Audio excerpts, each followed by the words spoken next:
Olá, meus amores. Interessante como é importante muitas vezes nos permitir parar, né? Parar para rememorar. E ao longo desses dias que eu fiquei rememorando todas essas coisas massa que fizemos aqui no colégio, eu me emocionei inúmeras vezes. Foram muitos momentos de emoção, principalmente lembrando os shows, todos os shows que fizemos aqui no Colégio Oásis, que tivemos a oportunidade, através do colégio, de reler tantos artistas importantes da nossa música popular brasileira. E eu estou falando aqui, nesse instante, imaginando como ex-alunos, que hoje até são pais, gostariam de se ver, né? De lembrar esses momentos importantes que tiveram conosco. Foram 14 shows ao todo. E ao longo desses 14 shows, muito estudo, muita pesquisa, e a gente vai falar um pouquinho sobre eles agora. E você que depois vai assistir esse vídeo, que depois você vai ver isso aí, seria muito interessante que você tentasse lembrar qual foi o momento que você participou e em que parte você estava inserido dentro desse contexto. Existia um tempo atrás aqui no colégio, pô, dizer um tempo atrás é fogo, né? Você já vê meu cabelo branco e eu dizendo um tempo atrás, então imagina. Mas há simplesmente 14 anos atrás, né? Vamos botar assim, a gente tinha um movimento aqui no colégio muito importante chamado Feira Literária. E nessa feira literária eram estudados conteúdos literários, obras literárias, e sempre encerrava aquela feira literária depois de 2 dias ou 3 dias com um show. E eu fui chamada para fazer a direção desses shows. E os primeiros shows estavam encaixados dentro da feira literária. Depois, a feira literária parou e os shows continuaram de forma independente. E continuaram de forma independente porque o show em si começou a tomar uma dimensão que não tinha mais como ser junto com a feira literária, tamanha a quantidade de alunos que participavam e tamanho também a questão do espaço para acolher todos os convidados dos alunos. E o nosso primeiro show foi Vinícius de Moraes, Centro Cultural de Jacobina. Pensa que delícia, ver aquele centro cultural completo, não é? Todos os assentos fechados, pessoas em pé pela lateral e a juventude, a meninada ouvindo Vinícius, declamando Vinícius, cantando Vinícius e dançando Vinícius de Moraes. Então foi algo assim que foi surpreendente para a gente. Depois de Vinícius veio Caetano Veloso, veio o Movimento Tropicália, veio Tim Maia, Rita Lee.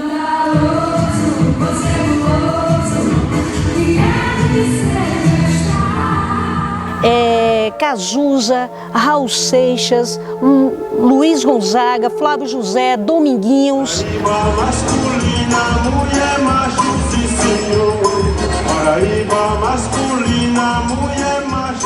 Teatro Mágico, Banda Reverber, Banda Encanto Poesia, Flávio José, enfim. Agora é interessante, né, que no meio de todos esses shows, se eu fosse parar agora para falar uma coisa importante dentro de cada um deles, tudo foi importante, mas aquela parte que mais me marcou e que eu percebia a reação da plateia, eu teria o que dizer. Só que a gente vai ter que dar uma apertada e vamos fazer essa viagem pelos aqueles momentos que foram realmente mais mexidos, que mais mexeram realmente na gente. Show de Caetano Veloso. Show de Caetano Veloso, o som da música Alegria, Alegria. Átila, que hoje trabalha na mineração. Átila, um guri, 3º ano. Átila sobe ao palco, o cabelo de Átila batia no ombro.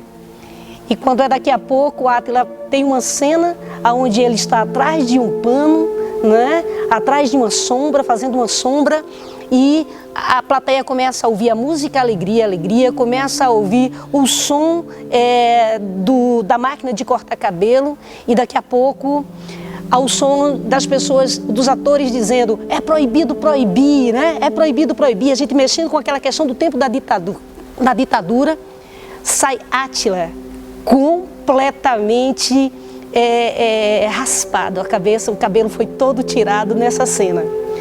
Claro, foi pedida autorização aos pais, ao saudoso Assunção, né, a mãe dele, mas a plateia não esperava. Até hoje, quando eu fecho os olhos, eu ainda ouço a plateia fazer assim. né? Ninguém acreditava que Átila tinha tirado o cabelo e ele tinha naquele momento não só representado Caetano Veloso na luta contra a questão da ditadura. Ele naquele momento estava representando também o desejo dele de termos um país livre. Então isso é muito importante, né? As pessoas talvez não soubessem, não entendessem que os shows começavam antes. O show não começava no palco. O show começava 3 meses antes, 4 meses antes, quando a gente começava a viajar. Como seria o cenário, como seria o figurino, quais seriam as músicas que iríamos selecionar, que músicas seriam declamadas, cantadas, que músicas seriam encenadas, e todo esse processo de produção é que já era o verdadeiro show. A integração desses meninos de séries diferentes, quando começavam a se juntar alunos que não tinham muito contato porque eram de outra sala, alunos que de repente não tinham muito contato porque tinham visão de mundo diferenciada, e a gente vê essa molecada toda se juntar, se reunir para contextualizar e para conversar. Ver chegar a professora de História, que traz o contexto histórico, né? O período histórico de alguns desses artistas aqui, né? Falar de Cazuza, no tempo que o poeta Cazuza estava conosco. Entender que as pessoas achavam que de repente Cazuza não era uma boa influência para os meninos falarem sobre isso, mas os meninos separarem a vida do Cazuza e o poeta, a poesia de Cazuza, e a gente entender que as coisas são diferentes. A gente copia daquelas pessoas, a gente guarda daquelas pessoas aquilo que a gente acha que realmente vai nos fazer bem, e é indiscutível o valor da poesia de Cazuza. Legião Urbana, né? Quanta coisa gostosa ali, lembrando na Cija, todo mundo cantando junto. Professor Pinto, professor de inglês do colégio, subiu ao palco e a galera foi ao delírio ouvindo ele cantar Legião Urbana. A emoção de cantar Flávio José e de se embalançar nesse forró tão romântico. Nós ganhamos um prêmio de monção honrosa da Prefeitura de Jacobi, da Câmara de Vereadores, com o show Luiz Gonzaga. O show de Luiz Gonzaga foi o ponto onde não dava mais para continuar na Cija, porque a gente foi fazendo o caminho, Centro Cultural, a Cija. No dia do show de Luiz Gonzaga, o nosso amigo Pascoal e outros amigos nossos fizeram um show na porta ali, no salão da Cija, enquanto o show principal com os alunos começavam lá dentro. A quantidade de pessoas que chegou para assistir esse show de Luiz Gonzaga foi tanta que a gente teve que abrir as portas laterais da Cija e deixar o pessoal olhar pela lateral, ficar naquele salão, um calor incrível, porque o ar-condicionado não deu conta, com as portas todas abertas, mas as pessoas não saíram dali. Aí depois a gente disse, a Cija não dá mais, vamos partir para o Comuja. E aí a gente foi para o Comuja. E o que é interessante, eu fico assim com uma alegria aqui tão grande dentro de mim, que não é assim, a satisfação de termos passado por ambientes e procurando outro e o público ir crescendo, não é isso. A satisfação é de saber que a gente conseguiu ao longo de todos esses anos, não sei se isso seria correto dizer, mas ir de encontro à mídia momentânea, né? Porque o que a nossa meninada ouve hoje, uma boa parte, nem sempre é aquilo que seria o ideal, entre aspas. Talvez eu também dizendo isso esteja sendo preconceituosa, mas a gente está injetando, trazendo músicas de ícones da música brasileira, está trazendo músicas que os meninos ainda não conhecem para inserir no dia a dia da vida deles, é magnífico. Então, para mim, isso era que era a grande alegria. Quando nós montamos o espetáculo, o show Teatro Mágico, os alunos do colégio nunca tinham ouvido falar em teatro mágico. E foi uma ousadia muito grande, porque a gente chegou com a cara e a coragem, teatro mágico, vamos começar a estudar teatro mágico. Vamos começar a ler essas letras e discutir essas letras, como sempre fizemos com os artistas anteriores. E daqui a pouco você vê a meninada começando a se emocionar. Você vê a meninada começando a ter brilho nos olhos e a deixar de lado aquela batidinha só de aquela música repetitiva e com aquele refrão massificante que a gente fica ouvindo direto em algumas rádios, e os meninos começarem a cantar o que é poético, a dançar o que é poético. Olhando pra você, me faça um gesto, me dê a lua que eu te faça adormecer, me faça um gesto.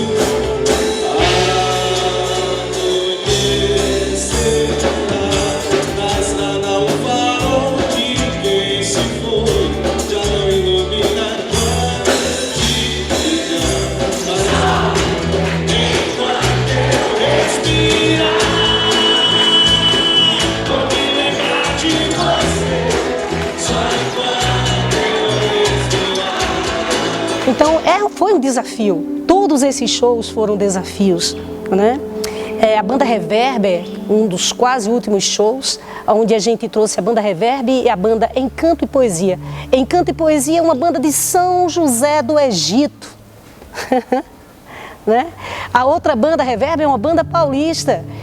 E aí a gente traz aí, pô, por que Reverber? Por que banda Encanto e Poesia? Porque a gente precisava estar sempre mexendo com aquilo que fosse sentimento dos meninos, dos colegas de vocês e de vocês, naquele momento que estávamos vivendo. E a gente percebeu nos dois últimos anos que tudo tem acelerado demais o crescimento da meninada, né? Muita informação, o que se sabe hoje, a internet, a tecnologia nos mostra, amanhã já não é aquilo, já tem uma coisa mais avançada. E aí a gente percebeu que a gente estava se perdendo de ser criança. E aí a banda Reverber veio e faz uma pergunta assim de cara, na sola da meninada. Se a criança que você foi hoje foi um dia, se a criança que você foi um dia, hoje viesse te visitar, se encontraria no homem que ela hoje vai ver? E aí? E foi dessa forma que a gente viu muita gente no Comuja chorar. Muito pai que olhava para o lado do outro, assim, para a mãe, para o filho, e dizia: meu Deus, meu filho cresceu. E meu filho está me convidando a ser criança, a não perder a criança que existe dentro de mim. Então foram muitas emoções vividas ao longo de todos esses shows. E todo um trabalho que eu tenho certeza que colaborou, que contribuiu com o crescimento desses meninos enquanto senhores e senhoras do futuro, porque a questão da cidadania se faz não só na ação, que muitas vezes só a ação se torna fria, mas se faz na construção dessa ação, no sentir essa ação para fazer essa ação de fato. E os movimentos artísticos, culturais dos nossos shows eram gestos de presentes de cidadania para a nossa comunidade, porque era um momento onde a gente tem condição, era e é o momento onde a gente tem condição de juntar todo mundo para pensar música, falar música, discutir pensamentos, sonhos, frustrações, alegrias e tudo mais. Esse ano a gente estava pensando Chacrinha, né? O velho guerreiro. E aquele show massa, com direito a tudo, né? Direito a jogar os brindes para a plateia, direito a trazer para o palco a reflexão irreverente para algumas coisas precisas. E é isso, esperar o nosso momento, né? Porque o momento agora foi de recolher, foi de recuar, foi de voltar um pouquinho e dizer assim, é o momento de relembrar. E como é sábia a natureza e como todo esse contexto é magnífico, né? Porque de repente eu nunca tinha parado para pensar carinhosamente em todas essas etapas e todos esses shows. Eu simplesmente fazia. Todo ano era um novo tema, todo ano era um novo show, todo ano era uma nova expectativa. E rever aquilo, né? E olhar para o que foi construído. E brindar, né, a satisfação de dizer, tudo isso deu certo. Então eu acho que agora, nesse momento de transformação, mediante esse instante de quarentena, a gente para, a gente pensa, a gente reflete. Temos muitos sonhos ainda a realizar, muitos shows ainda para vir, mas estes shows jamais sairão da cabeça de um por um que participou. Teve show que nós tivemos 194 alunos participando do show. Claro, não é 194 no palco, né? 70 ali na técnica. E o que é que a técnica faz? A técnica pinta, a técnica costura, a técnica corta, a técnica cola, a técnica bate martelo, né? É como eu sempre dizia, o artista, o aluno artista vai lá no palco e dá o show. Mas a técnica faz com que todos aqueles adereços e com aquele cenário receba o artista para que tudo brilhe em conjunto. Então, para mim, não era mais importante a técnica ou não era mais importante o artista no palco. Todos são importantes. Agora, uma coisa que a gente não pode deixar, né, de falar, né, já que eu estava falando que esse momento de estar conosco significa estar relembrando das pessoas que fizeram essas coisas massa acontecerem. Porque além de todos os alunos e além de toda a parte técnica, de funcionários à disposição da gente, do colégio ter sempre esse zelo, esse cuidado para ter uma equipe de professores e funcionários à disposição das montagens, existiam os técnicos também de som, né? Então, uma boa parte desses shows foram dirigidos por Marco Henrique, o nosso querido Buiú, E nós montamos, através de Marquinhos, uma banda. A banda não tinha nome porque era assim, vinha um músico de uma banda, outro músico de outra banda, outro músico de outra banda, juntava aqueles caras que faziam barzinho e que eram de outras... E montamos uma banda. E o nome da banda? A gente tem que botar no cartaz, não tem nome, bota aí Rapaziada do Bem. E Rapaziada do Bem ficou. Então até hoje, o grupo Rapaziada do Bem, Normando, Daniel, nossa, são muitos porque vai mudando. Eles foram chegando e a gente saiu por aí fazendo essas cantorias. Eles ensaiavam separado todo o repertório que era montado. Alguns alunos faziam parte dessas tocadas, alguns alunos tocavam também. Houveram shows de ser tocado totalmente por alunos. Aí vai chegando o ano que os alunos músicos vão formando, vão indo embora, vão terminando o terceiro ano, né? E a gente foi ficando sem músico, veio a Rapaziada do Bem. Mas até hoje, os alunos que tocam no colégio fazem parte junto com as bandas que nos acompanham. Então é isso, eu gostaria de convidar a todos a continuar cantando, né? Cantando. O poeta Gonzaguinha tem um pedacinho de um trecho que ele diz assim, né? Quando eu soltar a minha voz, por favor entenda que palavras com palavras, eis aqui uma pessoa se entregando. Então é isso, eu acho que cada show que a gente fez, a gente deu a oportunidade dos meninos se entregarem, dos pais se verem nos seus filhos, dos filhos se reencontrarem com seus pais e de deixarmos o nosso recado social. Então gratidão, né, ao Colégio Oásis, que sempre deu possibilidade da gente brincar com isso e nessa brincadeira a gente aprender muito.